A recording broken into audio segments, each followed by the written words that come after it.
What's going on, everyone? Daily Devotional. God's grandchildren.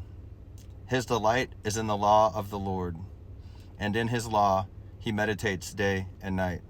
Psalm 1:2.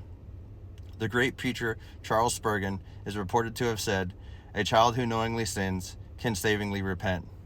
Since our salvation is an individual responsibility, it is important that every person comes to the Lord on his or her own. Another has said God doesn't have grandchildren.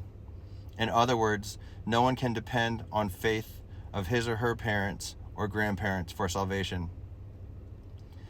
Take heart if your children are slow to come to faith. Remember that the final chapter is not yet written, and God has time to bring our loved ones to himself.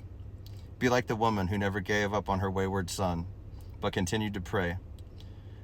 After she died, the aging son committed his life to God.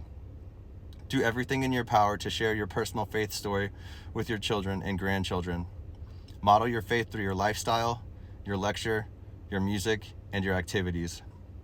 Exodus 25 says that certain sins go on to the third and fourth generation, but Deuteronomy 7:9 tells us that God keeps his covenant for 1,000 generations with those who love and keep his commandments.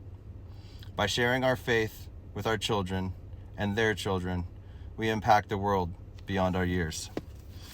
I hope that was helpful for you guys. I know that seems to be really, really true in today's world, that we lose sight of our ability to create impact, not only for ourselves, but for our immediate family and for the people that need to hear the truth of God.